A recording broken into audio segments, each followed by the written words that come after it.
잠잠하지 아니하며 예루살렘을 위하여 쉬지 아니할 것인즉 이방 나라들이 내 공의를 뭇 왕이 다 내 영광을 볼 것이요 너는 여호와의 입으로 정하실 새 이름으로 일컬음이 될 것이며 너는 또 여호와의 손에 아름다운 관 네 하나님의 손에 왕관이 될 것이라.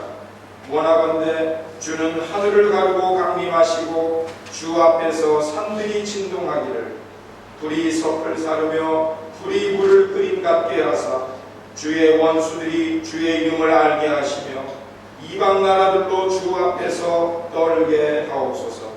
주께서 강림하사 우리가 생각하지 못한 두려운 일을 행하시던 그때에 산들이 주 앞에서 진동하여 싸우니 주 외에는 자기를 앙망하는 자를 위하여 이런 일을 행할 신을 옛부터 들은 자도 없고 귀로 들은 자도 없고 눈으로 본 자도 없었나이다.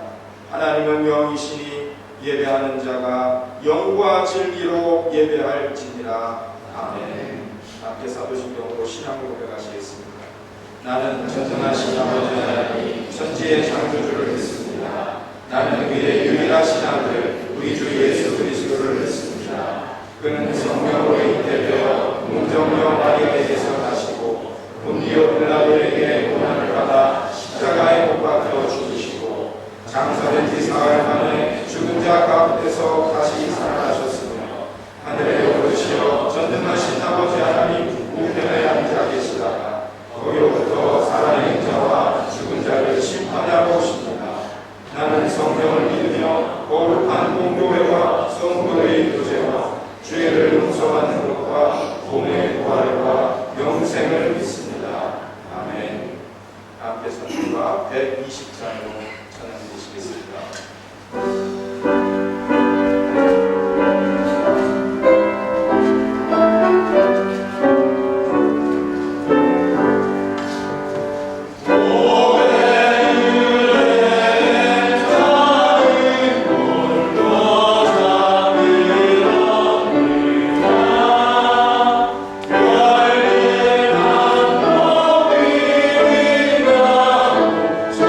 Santa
장로님께서 예배를 드려 주시겠습니다.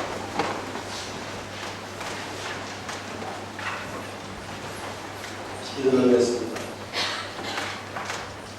온 우주 만물의 주관자가 되시고 다스리시는 여호와 하나님, 은혜와 사랑을 감사드립니다. 세세무토록 존귀와 영광을 받으시게 합당하신 주님, 주님을 찬양드립니다. 오늘도 저희들이 주님 뒤에 나와서 예배드릴 수 있음은 온전히 하나님의 은혜와 사랑을 다시 한번 깨닫습니다. 이 예배가 하나님의 기쁨을 받으시기에 합당하신 예배가 되게 인도하여 주시옵소서. 주님, 벌써 2017년도가 얼마 남지 않았습니다. 2017년도 처음 시작할 때 여러 가지 계획을 세웠지만 이러한 시간들 속에서 저희들의 생각 때문에 하나님의 영광을 가려지지는 않습니까? 이러한 시간들 속에서 누구에게는 고통과 절망과 고난의 시간표가 되었어 광야에서 이스라엘 백성들처럼 하나님을 원망하는 시간이 있지 않았습니까? 주님 간절히 바라보고 나온 것은 저희들에게 어떠한 상황을 주어진다고 해도 결코 하나님을 원망하지 않고 고난 속에서도 하나님께 찬양과 기쁨의 예배를 드릴 수 있는 하나님의 거룩한 백성이 되게 인도하여 주시옵소서. 주님, 공동체를 위해서 기도드립니다. 하나님께서 아브라함에게 너를 축복하는 자에게는 내가 복을 내리고 너를 저주하는 자에게는 내가 저주하리니 이렇게 말씀하신 것처럼 우리의 입술의 열매를 창조하신 하나님께 날마다 축복된 말로서 우리 공동체 한 사람 한 사람을 생각하고 말하고 생명을 살리는 말들을 하기에 부족하면 공동체가 되게 하여 주시옵소서. 그래서 이 땅에 저희들이 살고 있지만 하늘에 속한 자로서 하늘의 일들을 계획하고 현혹해서 하나님의 일들을 잘 섬길 수 있는 그런 공동체가 되게 인도하여 주시옵소서. 주님, 대림절을 보내고 있습니다.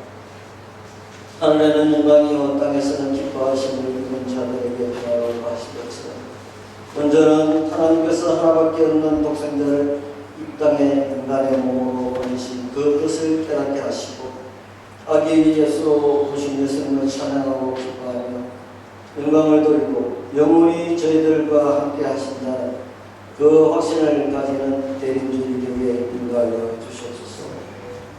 이번에 있을 3박 4일 전주에 있는데 가운데 함께하여 주시고 말씀을 전하시고 여러 가지로 봉사하시는 분들을 주님께서 축복하시고 인도하여 주시고 이런 시간을 통해서 하나님 더욱더 은혜의 시간이 될 수 있도록 주님 인도하여 주시옵소서.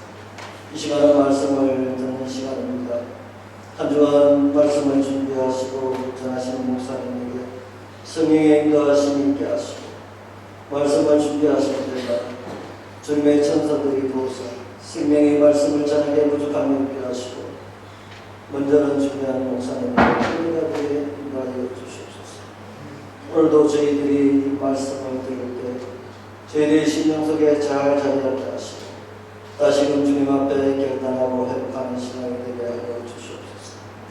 나의 생각과 주님 앞에 찬양을 드릴 때 주님 헌령하여 주시고 온 내중이 아멘을 보고 화답하게 하여 주시옵소서. 예배가 온전히 하나님께 영광이 되게 하시며 이 모든 기도를 아기 예수로 오신 예수 그리스도의 이름으로 기도드립니다. 아멘.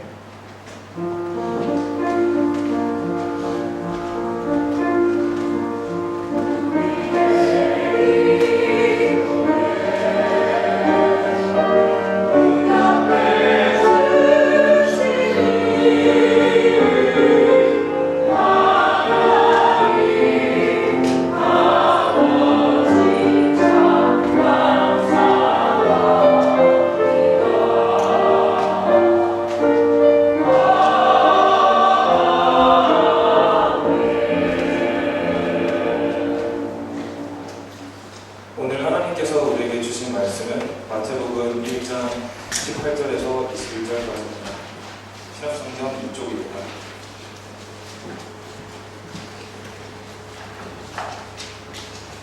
예수 그리스도의 나심은 이러하니라.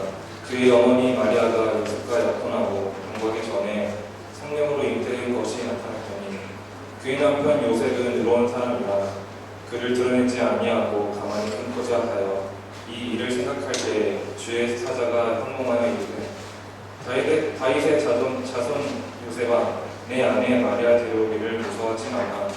그에게 잉태된 자는 성령으로 된 것이라. 아들을 낳으리니 이름을 예수라 하라. 이는 그가 자기 백성을 그들의 죄에서 구원할 자이심이라 하니라.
예수님은 당신을 위한 하나님의 선물입니다.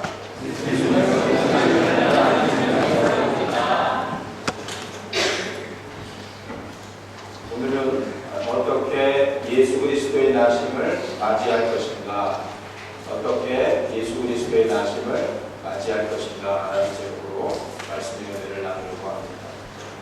오늘 본문 18절에 보면은 이렇게 시작을 하고 있습니다.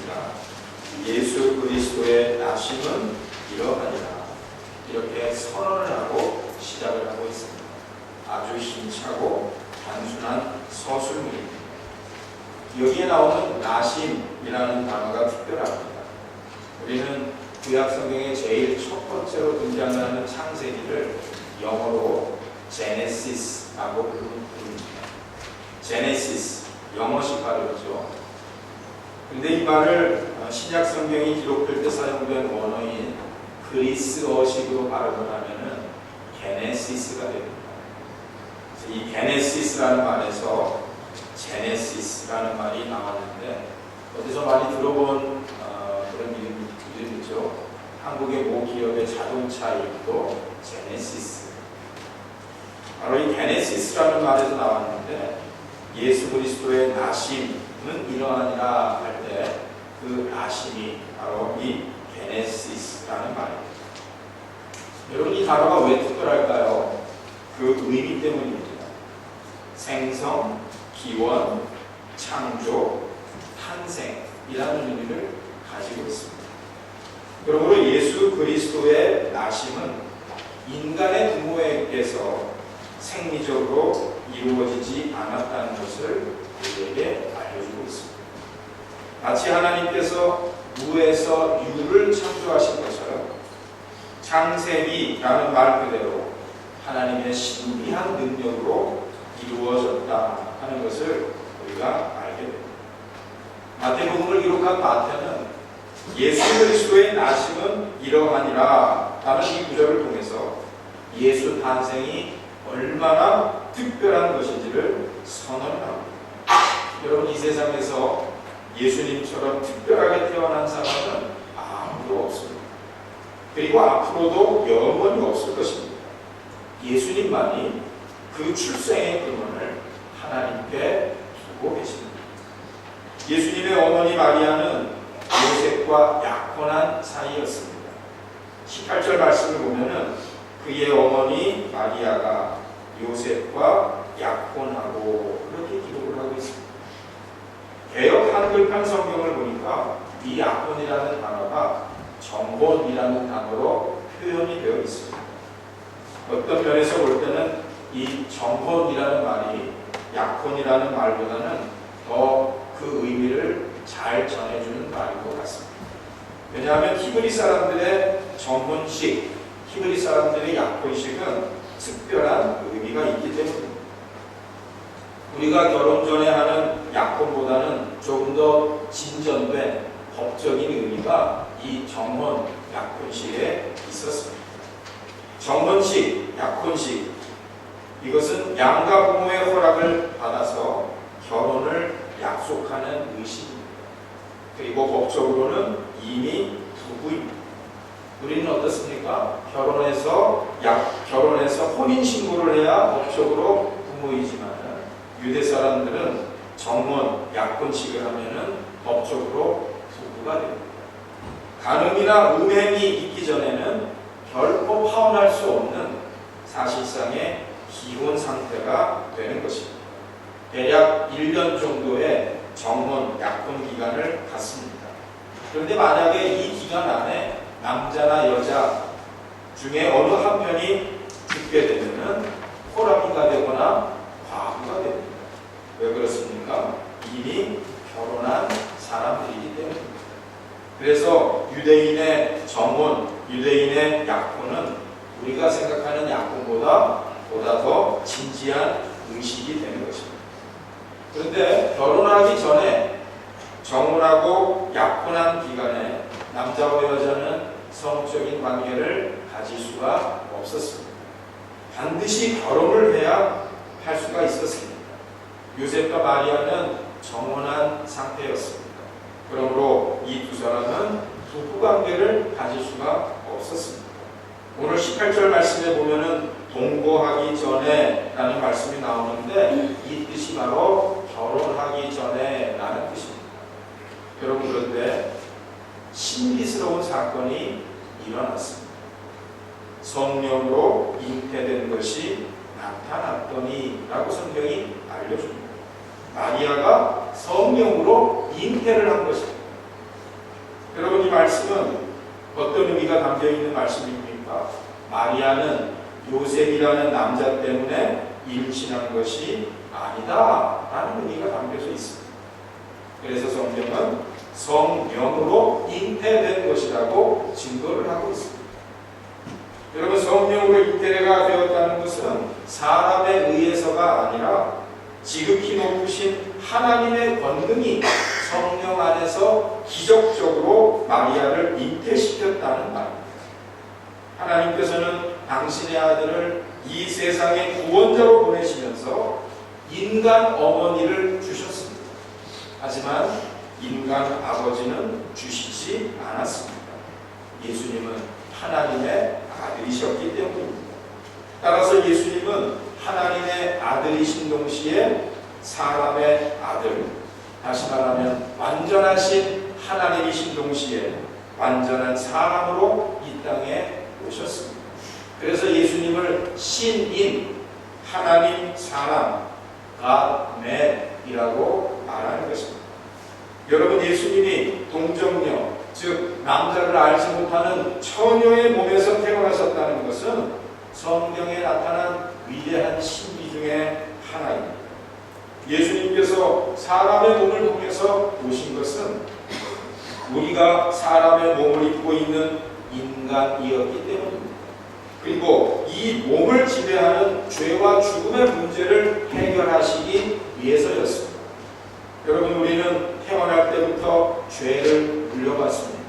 이것을 가리켜서 원죄라고 이야기를 합니다. 여러분, 그러므로 예수님께서 성령으로 잉태되셨다는 것은 사람이 태어날 때부터 물려받는 그 죄를 예수님이 물려받지 않으셨다는 것을 의미하는 것입니다. 히브리서 4장 15절이 예수님을 가리켜서 우리와 똑같이 시험을 받으신 이로되 죄는 없으시니라 그렇게 증거하는 이유가 여기에 있습니다. 마리아가 요셉과 약혼하여 결혼하고 동거하기 전에 성령으로 잉태가 되었습니다. 요셉은 믿을 수가 없었습니다. 요셉은 심각하게 고민할 수밖에 없었습니다. 오늘 본문 19절 말씀은 요셉을 이렇게 표현을 해줍니다. 그의 남편 요셉은 의로운 사람이라. 여러분, 의로운 사람이 불의를 보고 어떻게 대응하느냐, 그것은 아마도 그 사람의 기질에 따라 다르게 나타날 것입니다. 어떤 사람은 자신의 눈 안에 있는 들보는 보지 못한 채 불의한 것을 들추어내서 율법의 칼날을 휘두를 것입니다. 그 과정 속에서 많은 사람들에게 상처를 줄 것입니다. 그러나 요셉이 가진 의로움은 그런 것이 아니었습니다. 여러분, 여기에 나오는 이 의롭다는 말, 그리스어로 디카이오스라는 말입니다. 이 말의 뜻이 두 가지가 있는데요. 청렴결백하여 불의에 굴하거나 흔들림이 없다. 또 하나는 성품이 온유하고 자비롭기 때문에 분노에 찬 복수를 하지 않는다. 오늘 본문에서는 두 번째 의미로 사용이 되었습니다. 적어도 결혼 전에 정혼한 여자가 부정을 저질렀을 때 돌로 쳐 죽일 수 있다고 하는 구약성경 신명기 22장에 나오는 율법을 그 누구보다도 잘 알고 있었을 것입니다. 그 사실을 공개적으로 드러내면 그의 약혼녀인 마리아는 돌에 맞아서 죽을지도 모를 일이었습니다. 요셉은 마리아가 자신과 상관없이 임신한 사실을 알게 되었을 때 큰 갈등을 겪었을 것입니다. 그 사실을 19절 말씀에서 확인할 수가 있습니다. 그를 드러내지 아니하고 가만히 끊고자 하여. 표준세번역 개정판 성경에 보니까 이렇게 되어 있습니다. 약혼자에게 부끄러움을 주지 않으려고 가만히 파혼하려 하였다. 여러분, 요셉은 율법의 칼날을 휘두르지 않고 대신 율법의 완성인 사랑과 용서와 관용으로 문제를 해결하려고 했습니다. 요셉은 참으로 의로운 사람이었습니다. 비록 자신의 약혼녀가 부정을 저질렀다고 해도 공개적으로 모욕을 당하고 죽임당하는 것을 원하지 않았기 때문에 남몰래 은밀하게 비밀리에 그 문제를 조용히 덮으려고 했습니다. 요셉은 진퇴양난의 어려움을 겪으면서 최선의 해결책을 찾고자 극심한 고민에 빠졌던 것으로 추정이 됩니다. 그 당시 요셉은 자기 조상 다윗에게 말씀하신 메시아 탄생의 약속이 바로 자신과 자신의 아내인 마리아에게서 성취되리라고는 꿈에도 생각하지 못했을 것입니다. 그 일로 깊이 고민하고 있습니다. 주의 사자가 현몽 꿈에 나타나서 말해 주었습니다. 오늘 20절 말씀을 다시 한번 읽어보실까요? 20절 말씀입니다. 시작. 이 일을 생각할 때에 주의 사자가 현몽하여 이르되 다윗의 자손 요셉아 네 아내 마리아의 데려오기를 무서워하지 말라. 그에게 잉태된 자는 성령으로 된 것이다. 여러분, 여기 다윗의 자손 요셉이라는 말, 이 말은 마태복음 서두에 나오는 족보의 내용을 연상하게 도와줍니다. 마태복음 1장 1절은 이렇게 말씀합니다. 아브라함과 다윗의 자손 예수 그리스도의 세계라.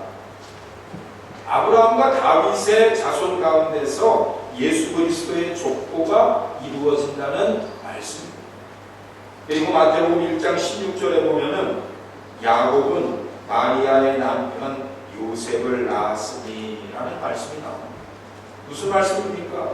요셉의 아버지의 이름이 야곱이었다는 말씀입니다. 이 야곱은 창세기에 나오는 아브라함, 이삭, 야곱, 요셉으로 이어지는 믿음의 족장 야곱이 아닙니다. 그러므로 다윗의 자손 요셉아라고 부르는 말씀은 바로 다윗의 계보에서 이어질 예수 그리스도의 탄생이 요셉과 마리아에게서 이루어진다는 사실을 가르쳐주는 말씀이 되는 것입니다. 여러분, 그러니까 천사의 말은 무슨 뜻입니까? 절대로 파혼해서는 안 된다. 그리고 처녀가 잉태했다 할지라도 무서워하지 말고 그 뒤일에 대해서 두려워하지 말고 믿음으로 그 마리아를 데리고 와라. 그에게 잉태된 자는 사람으로 된 것이 아니라 성령으로 된 것이다. 바로 그것이었습니다. 여러분, 천사의 말을 요셉은 아마도 100% 이해하지는 못했을 것입니다. 처녀가 잉태한 것도 그렇지만 성령으로 잉태되었다는 것도 신비스러운 일이었기 때문입니다.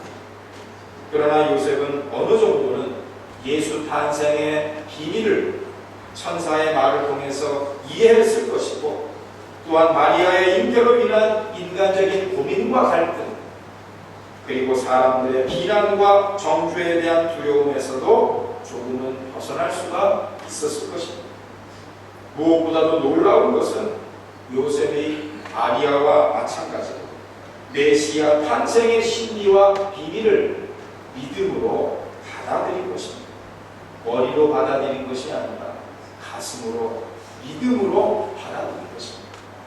약혼녀 마리아가 처녀의 몸으로 아이를 가졌음에도 불구하고 요셉이 천사의 말을 듣고 마리아와 결혼하게 된 것은 전적으로 하나님의 은혜였습니다. 21절을 보면은 이렇게 증거합니다. 아들을 낳으리니 이름을 예수라 하라. 마리아와의 결혼을 주저하고 있는 요셉에게 이 말씀이 어떻게 들려왔겠습니까? 두려움을 완전히 물리치고 오히려 인간이 가질 수 있는 최고의 영광에 자신을 동참하게 하신 하나님의 은혜에 감격하도록 만든 것이 분명합니다. 요셉은 여전히 마리아의 남편으로 살아갈 수 있게 되었을 뿐만 아니라 마리아에게서 태어날 그 아이가 다름 아닌 이사야 선지자가 예언했던 기묘자라 모사라 영존하시는 아버지라 평강의 왕이시라고 일컬어질 메시아, 그분이었기 때문입니다. 여러분, 이런 복이 또 어디에 있겠습니까? 그 많고 많은 사람들 중에 딱 한 가정을 통해서 하나님께서는 메시아 그리스도 예수를 이 땅에 보내셨습니다. 하나님의 사자는 요셉에게 아들의 이름을 예수라 하라고 명령을 했습니다. 여러분, 예로부터 자녀의 이름을 짓는 것은 아버지의 권한이었습니다. 하나님께서는 아이의 이름을 직접 지어주심으로써 하나님께서 친아버지가 되신다는 이 친구권을 행사하셨습니다. 그리고 그 아들의 이 세상에서의 법적인 아버지를 요셉으로 임명하셨습니다. 여러분, 예수라는 이름의 뜻은 무엇입니까? 예수라는 이름은 성경에서 주로 그리스도라는 말과 연결되어 사용이 됩니다. 예수 그리스도. 여러분, 예수와 그리스도는 뗄래야 뗄 수가 없습니다. 그 이유가 무엇입니까? 바로 예수님이 유대인들이 그렇게 대망하던 메시아로 오신 분이기 때문입니다. 메시아는 히브리어입니다. 그리스도는 그리스어입니다. 똑같은 뜻을 가진 두 단어입니다. 바로 구원자라는 뜻입니다. 여러분, 그래서 예수님은 바로 이 땅의 구원자로 오셔서 인류의 죄를 속량해 주시는 분이다 라는 그 신앙 고백이 예수 그리스도라는 말 속에 들어있는 것입니다. 예수라는 이름의 뜻을 주의 사자가 친절하게 풀어줍니다. 그가 자기 백성을 그들의 죄에서 구원할 자이십니다. 여러분, 여기 나오는 자기 백성이라는 표현이 굉장히 중요합니다. 이 말 속에 엄청난 의미가 포함이 되어 있습니다. 우리는 예수님의 백성이다 라는 의미가 들어 있습니다. 한번 따라해 보실까요? 우리는 예수님의 백성이다. 여러분, 또 하나 있습니다. 예수님은 우리의 왕이시다. 그런 뜻이 담겨져 있습니다. 따라해 보시죠. 예수님은 우리의 왕이시다. 여러분, 이 자기 백성이라는 표현, 예수님이 왕으로서의 권위를 가지고 계신 분이라는 것을 우리에게 성경은 알려주는 것입니다. 또한 예수님은 자기 백성을 그들이 죄에서 구원할 자라고 성경이 알려주는데, 여러분, 유대인들은 어떤 메시아를 기대했습니까? 죄에서 구원하는 구원자를 기대한 것이 아니었습니다. 로마 제국의 식민 통치로부터 해방시키는 정치적인 구원자, 정치적인 메시아를 그들은 기대했습니다. 그래서 그들은 그 예수님을, 이 땅에 오신 예수님을 믿지, 받아들이지 않았던 것입니다.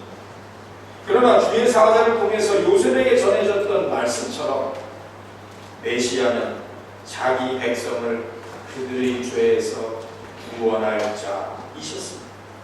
여러분, 여기서 우리는 두 가지 사실을 꼭 깨닫습니다. 예수님은 우리의 왕이시라는 것과 더불어서 예수님은 우리의 구원자시라는 것입니다. 한번 따라해 보시죠. 예수님은 우리의 구원자시다. 여러분, 그렇다면 우리는 왕이시며 구원자이신 예수 그리스도의 나심을 어떻게 맞이해야 할까요? 먼저 왕으로 오신 그리스도 예수 앞에 엎드려서 경배해야 합니다. 왜요? 우리는 백성이기 때문입니다. 그래서 그분 앞에 납작 엎드려서, 겸손하게 엎드려서 그분을 우러러보면서 그분을 높여야 하는 것입니다. 여러분, 왕은 어떤 존재입니까? 통치자로서 선포하고 명령하는 존재입니다.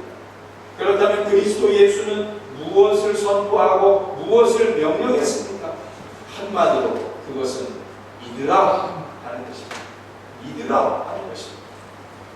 그러므로 우리는 두 번째로 왕으로 오신 그분의 명령에 순종해서 그리스도 예수를 믿어야 합니다. 그분은 우리의 구원자이시기 때문입니다. 여러분, 구원자는 어떤 사람입니까? 그는 살리는 사람입니다. 그는 생명의 은인입니다. 이분이 바로 구원자 예수입니다. 예수님은 죄의 바다에 빠져 죽어가는 우리에게 손을 내밀어 주십니다. 여러분, 이 손을 안 잡으실 분, 혹은 안 잡고 싶으신 분 계십니까?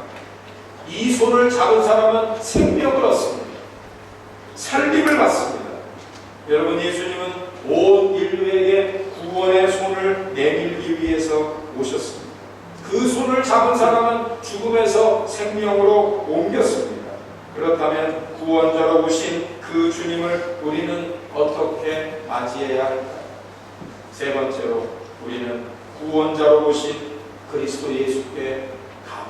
감사합니다.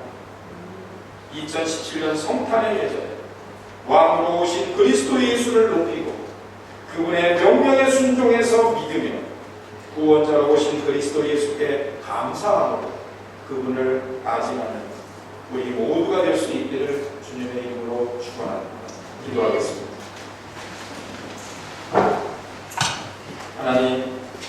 하나님의 신비하고 놀라운 창조의 능력으로 예수 그리스도를 이 땅에 보내주신 은혜를 감사합니다.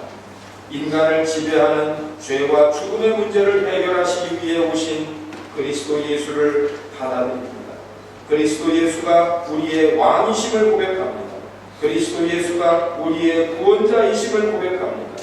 찬양과 감사로 2017년의 성탄 예수 그리스도의 나심을 맞이하기 원하오니 우리를 인도하여 주시옵소서. 예수님의 이름으로 기도드리옵나이다. 아멘. 준비하신 예물을 공헌하시겠습니다.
신비한 능력으로 그리스도 예수를 보내신 하나님을 찬양하고 하나님께 감사드립니다.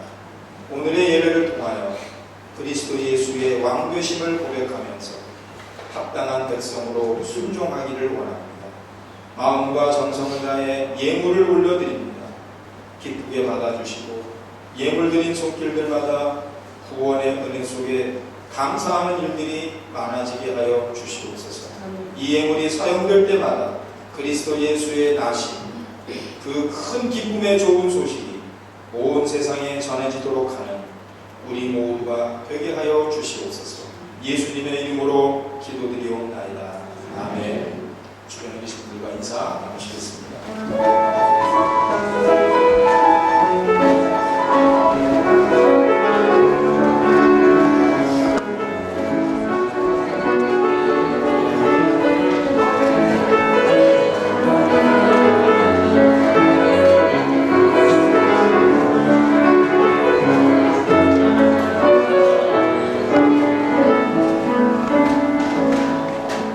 예배에 나오신 여러분들을 환영하고요.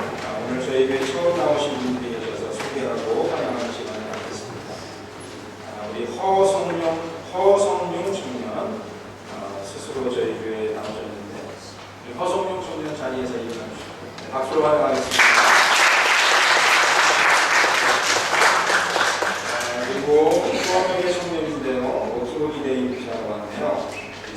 송상윤 청년 오늘 예배 처음 나왔습니다. 박수로 환영합니다.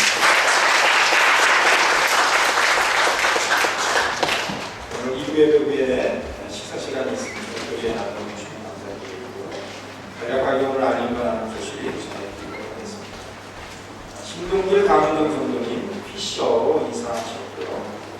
이번 주간에도 외출하시는 분들이 많이 계십니다. 송영님, 문혜진 집사님 가정, 오정은 청년, 최연수 성도님, 또 박천희 학생과 박세혁 어린이가 한국 방문을 위해서 외출하고 특별히 축하할 일이 있습니다. 우리 송영님, 문혜진 집사님의 큰아들 되는 우리 송석훈 형제가 우리 윤지혜 성도님의 동생이 되는데요. 오정은 자매와 그동안 청년대 청년으로 만나다가 그 안에서 사랑을 잘 키워가지고 이제 결혼을 합니다. 결혼을 한다는 얘기는 이제 품절남이 되었다, 품절녀가 되었다 그런 뜻인데 그동안 남몰래 우리 송석훈 형제를 흠모했던 어떤 자매가 계시다면 남몰래 오정현 자매를 흠모했던 형제가 계시다면 이제 오늘부로 다 잊어버리고 새 출발하시기 바랍니다. 2018년 1월 6일 날에 12시인데요. 수원 드마니스에 있는 더 피아체홀에서 결혼 예식을 갖습니다. 얼마나 아름답습니까? 여러분 위해서 기도해 주시고 또 결혼에 이르는 모든 가정과 또 그 이후에 행복한 가정을 이루어갈 수 있도록 위해서 축하해 주시는데 그래도 얼굴을 아셔야 축하의 인사라도 하실 거 아니에요. 예비 신랑 신부는 자리에서 일어서 주시기 바랍니다. 바로 이 친구들입니다. 자, 박수로 축하합니다.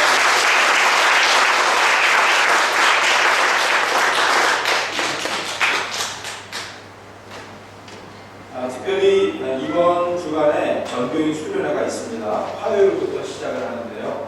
화수 목금 3박 4일 동안 있을 수련회를 위해서 기도해 주시고 이번 주간 수요 예배는 없습니다.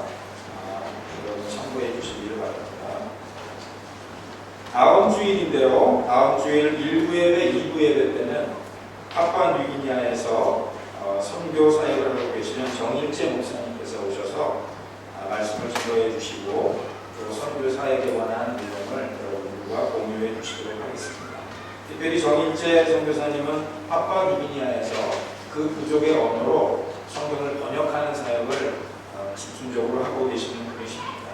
한 주간 동안 위해서 기도해 주시기 바라고 내일입니다. 내일 아침 11시에 여기 이 예배당에서 성탄절 예배가 있겠고요. 내일 1부 예배는 없고 예배 후에 공동 식사도 없겠습니다. 그리고 다음 주일 밤 11시 30분에 바로 이곳에서 송구 영신 예배가 있을 예정입니다. 오늘 예배가 끝나고 공동 식사를 마친 다음에 각 선교회별로 각 부서들을 준비한 성탄 축하 발표회가 있을 예정인데요. 한 시간적으로 봤을 때 1시 반 정도가 되지 않을까 싶습니다. 예년과 다르게 아주 뜨겁게 각 부서의 선교회에서 준비하고 계시는 것 같은데 그 열기가 너무나 뜨겁습니다. 직접 참여해서 하시지는 않는다 할지라도 다 함께 오셔서 성탄을 축하하고 또 기뻐하는 시간을 맞이해 주시면 감사드리겠고요. 오늘 주보에 나와 있는 그 나머지의 내용은 여러분들이 하나씩 참고해 숙지해 주시면 감사하겠습니다. 이제 다 함께 자리에서 일어나셔서 말씀과 122장으로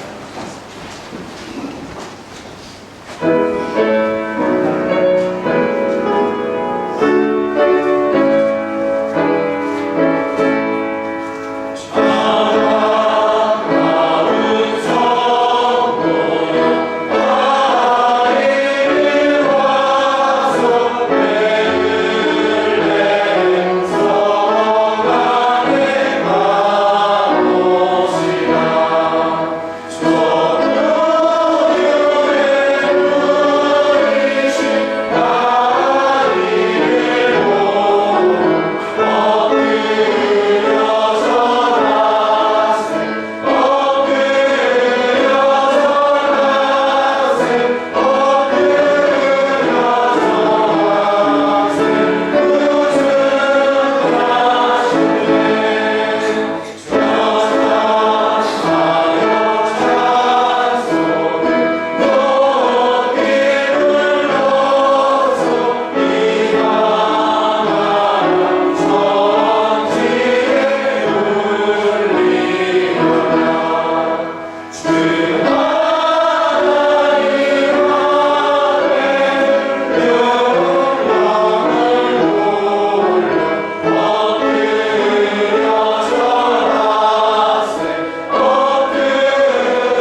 예전에 신앙생활 하셨던 우리 루스 그리고 이한 성도님께서 오늘 저희 교회 예배에 참석을 해주셨습니다. 여기 앞에 계시는데 우리 박수로 환영하도록 하겠습니다.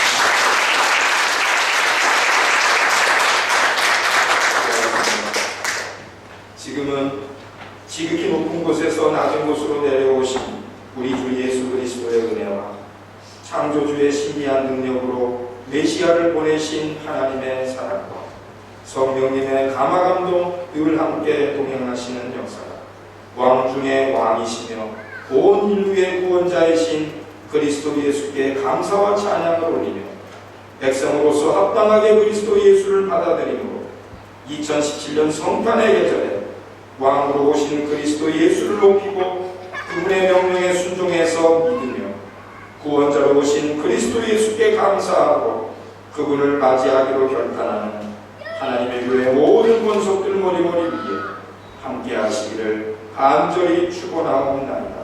아멘.